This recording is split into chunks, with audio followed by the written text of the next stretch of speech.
in summing up, it's the Constitution, it's Mabo, it's justice, it's law, it's the vibe, and no, that's it, it's the vibe. I rest my case. That was sensational.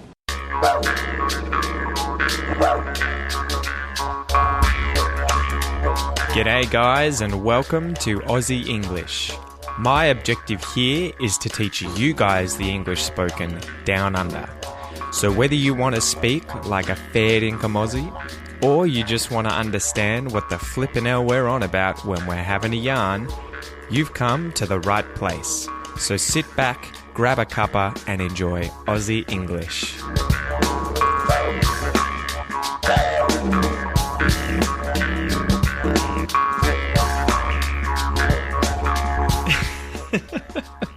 It's the vibe, guys. It's the vibe. It's Mabo, it's the Constitution, it's the vibe. So g'day guys, welcome to the Aussie English Podcast, the number one podcast for anyone and everyone wanting to learn to understand Australian English or speak Australian English like a native. So that was a scene, a quick short segment, a scene, a few lines out of the movie, the famous Aussie movie called The Castle.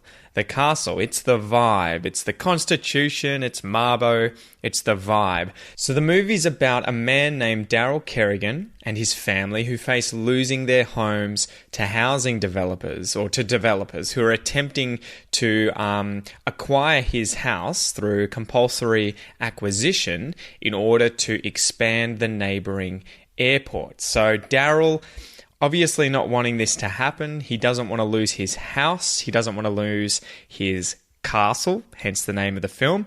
He challenges the government and the developers in court in order to try and save his home and the life that he and his family have built in this home, in this castle. So Daryl's a simple Aussie guy. He likes simple things. He loves his home. He loves his family, his dogs, buying and selling things secondhand from the newspaper, fishing. You'll see when you watch the movie. It's a great film. It's full of Australian culture. It's got a lot of actors in there that you might recognise if you've seen Australian movies, including Michael Caton, who's the main character, and as well Eric Bana, who we talked about in the previous episode. Eric Bana in the movie Chopper, he was in that, but this was his first ever film. This was his debut film. So go and check it out. But anyway, a quick sum up of this scene to give you a bit of context. This scene is where Daryl and his rather inept lawyer, his lawyer who's pretty useless, are taking this case to court. And instead of using previous cases as evidence, the lawyer references Mabo, a famous Indigenous Australian who campaigned for Indigenous land rights in Australia in the 90s, and we'll talk about that in the Aussie Fact. But he references Mabo and then just says, it's the vibe. It's the vibe, which effectively means it's the feeling of this situation. So he doesn't use evidence, he just says, it feels like this is wrong. It's the vibe. So anyway, it's a great film, full of Aussie pop culture. And if you use this line anytime that you have no real reason or evidence for feeling a certain way or having a certain belief, if instead you just say, it's the vibe, Aussies are going to instantly understand that you're referencing the movie The Castle. Okay, so go check it out. It's great.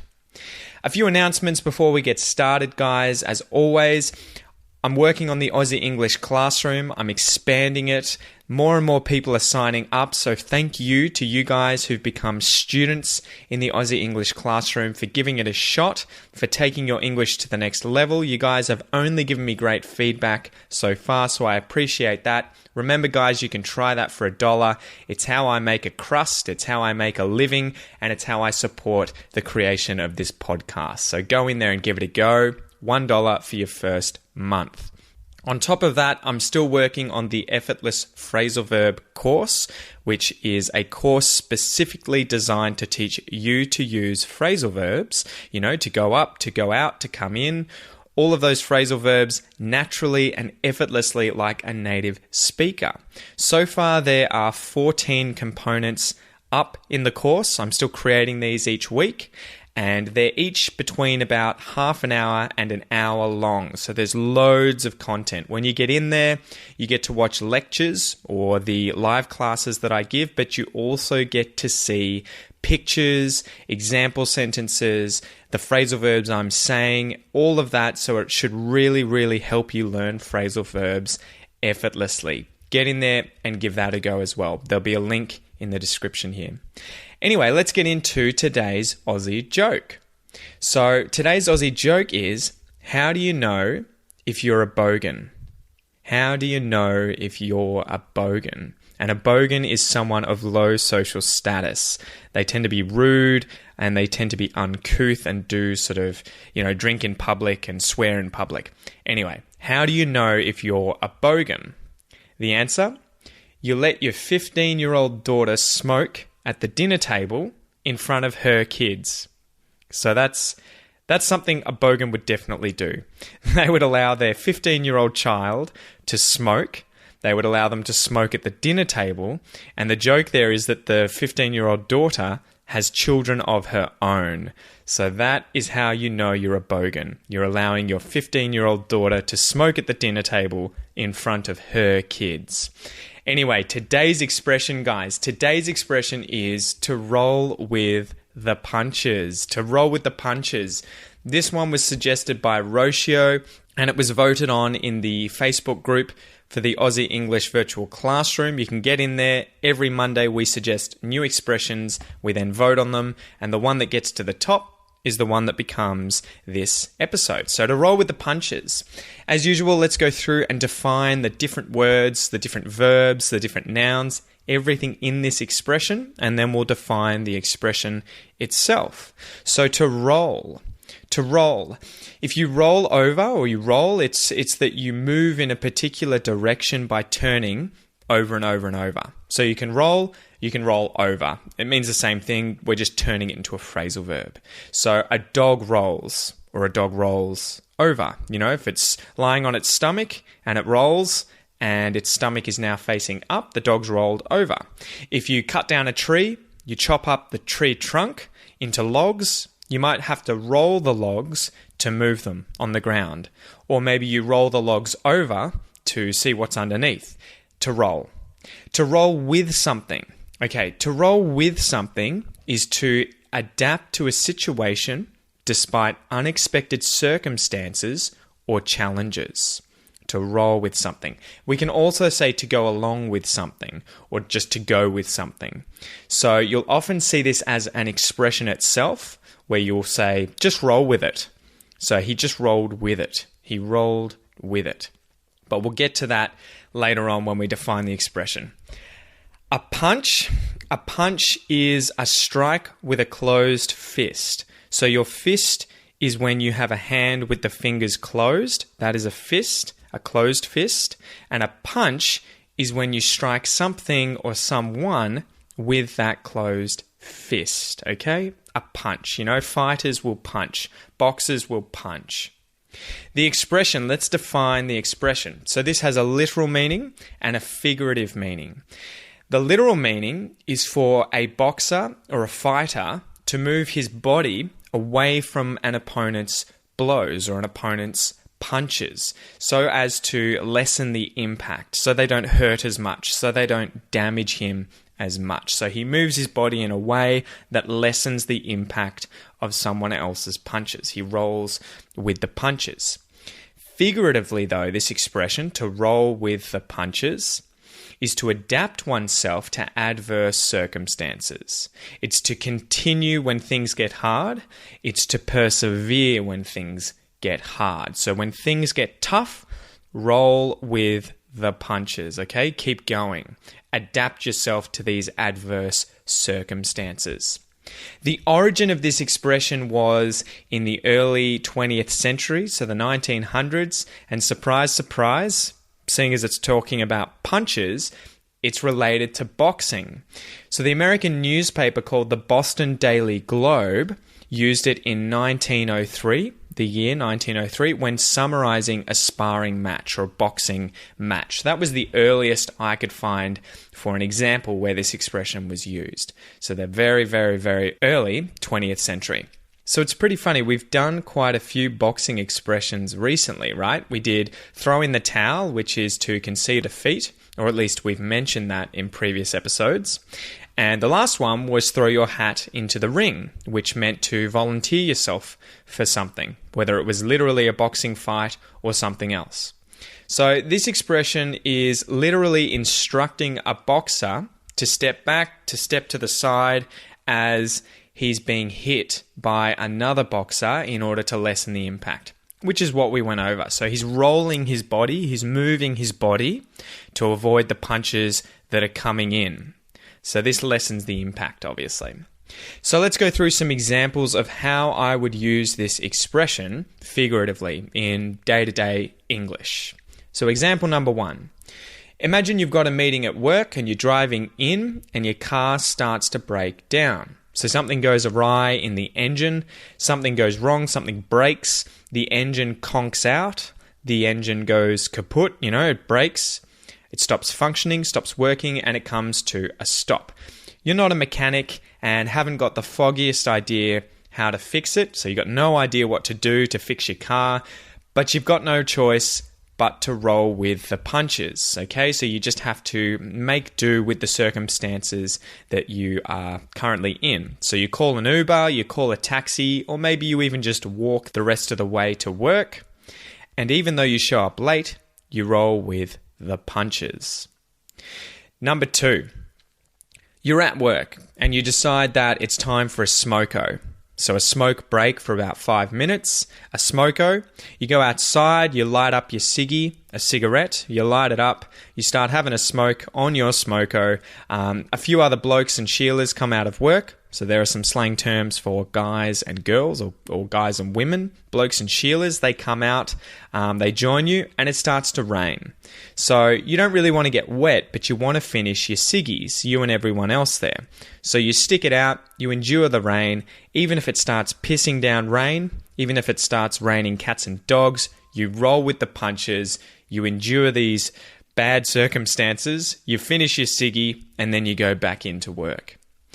Example number 3. Okay, imagine you are a tradie, a tradesman, someone who works in a trade. You're working on a job with a few other blokes, a few of your mates, a few other guys.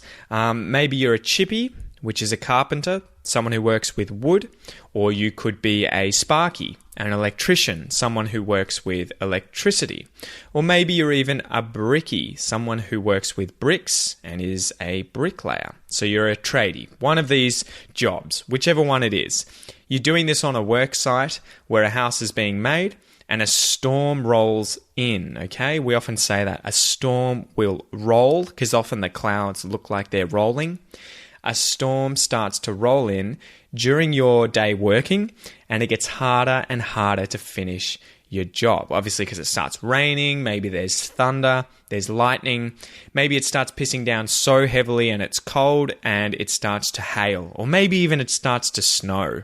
Probably wouldn't happen here in Australia, but who knows? Imagine that's happening though. All hell is breaking loose and it's getting harder and harder to finish your job.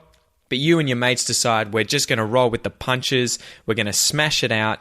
This job needs to be done by the end of the day. It needs to be completed. So you might say, come on you mob, meaning come on guys, come on you lot, come on you mob. We just have to roll with the punches, put in a bit of extra hard yakka and get this job done. So that's it guys. Hopefully by now you understand the expression to roll with the punches. Literally, it's to move one's body away from an opponent with whom you're boxing so as to lessen the impact of his punches. But figuratively, and this is where you're going to hear it most commonly, it is to adapt yourself or adapt oneself to adverse circumstances, to continue, to persevere when things get tough. So let's go through a listen and repeat exercise, guys, and then we'll finish up with an Aussie fact. So listen and repeat after me, guys. If you want to practice your Aussie accent, here is the time to do it. Let's go. 2. To roll. To roll with. To roll with the. To roll with the punches.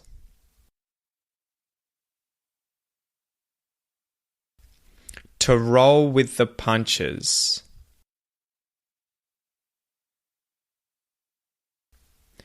To roll with the punches.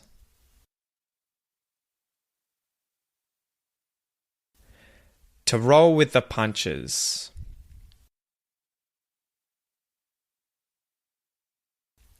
To roll with the punches.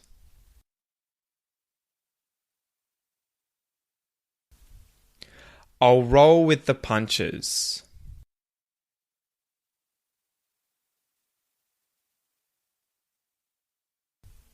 You'll roll with the punches.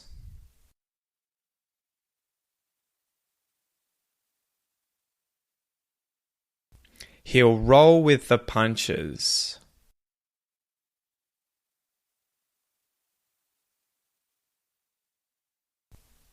She'll roll with the punches.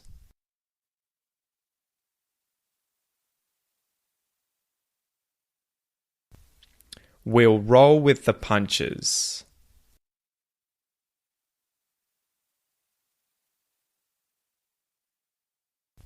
They'll roll with the punches.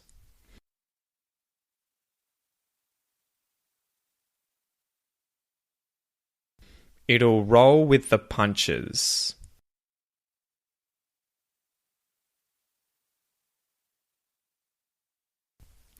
Great job there, guys. Great job. There's a really cool little thing happening there with the L's in those expressions.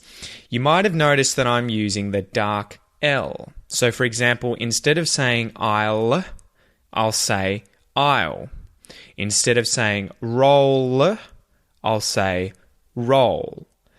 So I want to teach you this stuff in the Aussie English classroom. So that'll be today's focus when we go through pronunciation and connected speech. Remember, if you want to get into these sort of nitty-gritty details to really perfect your Aussie accent, make sure you sign up, become a member, enroll in the Aussie English classroom, and we go through these sorts of exercises that are tied in with the listen and repeat exercise every week. So it's my goal to teach you guys to pronounce these words and to use connected speech just like an Aussie. So get in there and give it a go if you want to improve your Aussie accent. Anyway, let's go through the Aussie fact today. So you heard me talking about Mabo at the very start of this episode, and he was mentioned in that scene. It's the Constitution. It's the vibe. It's Mabo. It's the vibe. Mabo was Eddie Koiki Sambo, who later changed his name to Mabo when he was adopted by his uncle, Benny Mabo. So Mabo was born on the island Mer, which is also known as Murray Island, in the Torres Strait between Australia and Papua New Guinea. Okay, so this is in far north Queensland, and it's the islands right off the tip of Cape York between Papua New Guinea and Australia. Murray Island is there. So Mabo is an Indigenous Australian, or at least he was before he died. He tragically passed away in the 90s, but in 1981, a land rights conference took place at James Cook University, which is a university in Townsville, and Mabo was there. He made a speech to the audience where he explained the land inheritance system on Murray Island. They had their own Indigenous laws and customs that were different from the Australian law. And the significance of this in terms of Australian common law doctrine was taken note of by one of the attendees, who was a lawyer. And afterwards, he suggested that there was a potential case here that they could test to claim land rights through the Australian court system. The case took 10 years to reach a decision. So I think it started in 1982 and it went until 1992 when they finally got to a decision. So tragically though, Mabo died of cancer at the age of 55 on the 21st of January, a mere 5 months. Just 5 months before the High Court of Australia announced its findings. So tragically, he didn't get to see the case come to a conclusion. He didn't get to find out the results. but he made a big change by bringing this to the court system nonetheless. So it was an historic decision by the High Court of Australia as they overturned the legal doctrine of terra nullius. And terra nullius is a Latin expression that means nobody's land. So this was a term that was used in international law to describe a territory, like a place, a country, whatever it is that is found, and it is effectively invoked to say the first nation to find this place has found it void of people, so it is nobody's land. So it's kind of like a finders keepers rule, meaning that if I find it, I get to keep it. And that's what the British did when they came to Australia. But remember, Indigenous people had lived in this land for 40 to 60,000 years, and the Europeans only came here in the year 1788 with the first settlers from Britain. That was when Europeans tried to settle Australia for the first time. They'd gotten here before, but they hadn't tried to settle it. And so in this period, Indigenous people all over the world were often not seen as equal to quote-unquote civilized Europeans, and so the land was often acquired through terra nullius. Anyway, so they tested this in the High Court, and the High Court in Australia found in favour of Mabo, so they agreed with Mabo in the case that is formally known as Mabo versus Queensland No. 2, which is now recognised for its landmark status. So the High Court found that terra nullius shouldn't have been applied to Australia, and the decision recognised that Aboriginal and Torres Strait Island peoples had the right to their own lands, and that the rights existed before the British arrived. So the Mabo decision was a turning point for all Aboriginal and Torres Strait Islander peoples across Australia as it acknowledged their unique connection to the land. The decision ultimately led to the Australian Parliament passing the Native Title Act in 1993, which formalised the High Court's findings in favour of Mabo. Anyway, that was a long Australian fact today, guys. I hope you enjoyed it. It's a bit of culture, though, and it ties in with the movie The Castle, where he says, it's Mabo, it's the Constitution, it's the vibe. So that's it for today, guys. I hope you enjoyed this episode. Make sure you go check out Mabo. Look him up. He's an interesting historical character in Australian history. And also go watch The Castle and enjoy checking out actors like Michael Caton and Eric Bana. Anyway, guys, I'll see you in the next episode, and I hope you have a killer week. Catch you guys. G'day, mate. Thanks for listening to this episode of the Aussie English Podcast. If you wish to support the podcast and help me keep bringing you content, you can do so via my Patreon page. Remember, it's my mission here at Aussie English not only to help you understand Australian English, but to speak it like a native. If that's your goal, make sure you enroll in the Aussie English Classroom, guys, where you'll get all the bonus content for today's episode designed to improve your English even faster. Have a ripper of a day, and I'll see you in class.